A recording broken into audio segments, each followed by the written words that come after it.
สบายดีกันตอนเที่ยงเด้อพ่อแม่พี่น้องมื้อนี้เลิกงานเลิกการมาแล้วก็หันหน้าเข้าครัวต่อมื้อนี้เป็นวันอาทิตย์แต่ว่าก้อยก็บ่ได้หยุดงานเด้อพี่น้องวันอาทิตย์ก็เฮ็ดงานทั้งเช้าทั้งแลงว่าซั่นซะมื้อนี้เลิกงานมาแล้วเนาะก็เปลี่ยนเสื้อผ้าหันหน้าเข้าครัวต่อพี่น้องเอ้ย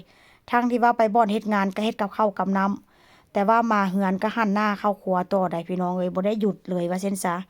เมื่อวานนี้ไปซุปเปอร์มาร์เก็ตมาพี่น้องไปได้พวกซีฟู้ดได้หนวดปลาหมึกแล้วก็ ได้กุ้งมาเนาะมามื้อนี้เลิกเวียกมาแล้วก็สิมาจัดการนี่ก็จัดการอย่างเก็บลอกเก็บล้างแล้วก็จิได้แพ็กเข้าตู้แช่แข็งหรือว่าอันใดที่จะกินในมื้ออื่นก็จิได้แยกออกพี่น้องมื้อนี้ก็ได้หนวดปลาหมึกแล้วก็ได้กุ้งแล้วก็ได้เนื้อหมูเนื้อกงเนื้อไก่พี่น้องบางอันบางอย่างเนาะค่อยก็เอาไปแช่แข็งไว้แล้วว่าซั่นซะแล้วจุ่มพวกนี้ค่อยก็สิบ่ได้แกะเนาะพี่น้อง หลังจากล้างดีๆแล้วก็จะไปแช่แข็งไว้เพราะว่าหยัง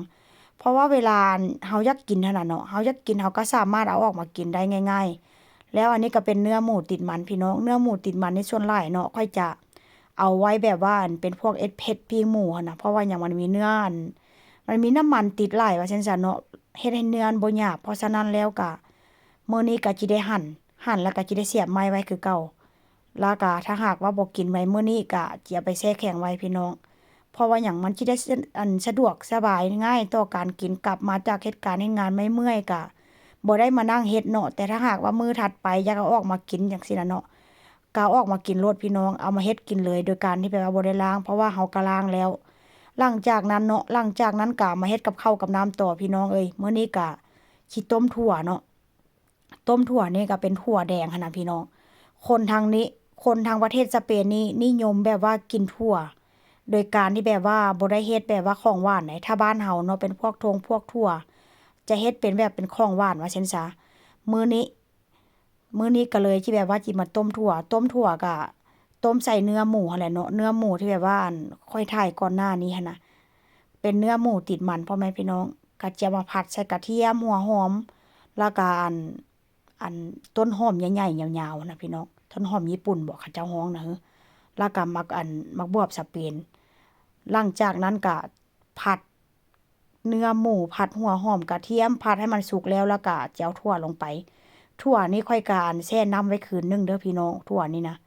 แล้วก็ในการปรุงนี่ก็บ่ได้ปรุงหยังหลายเด้อพี่น้องใส่แค่เกลือสไตล์อาหารหรือว่าสูตรอาหารของทางสเปนนี่ค่อนข้างจะเรียบง่ายเด้ทุกสิ่งทุกอย่างแม้กระทั่งการทอดทอดปลา ทอดด้วยเกลือพี่น้องทุกสิ่งทุกอย่างแบบเขาเจ้าเน้นสุขภาพว่าซั่นซะส่วนหลายจะเน้นสุขภาพเนาะพี่น้องค่อยก็จะใส่แค่เกลือแล้วก็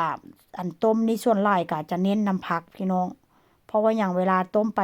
เนาะมันก็ค่อนข้างจะออกรสชาติหวานว่าซั่นซะ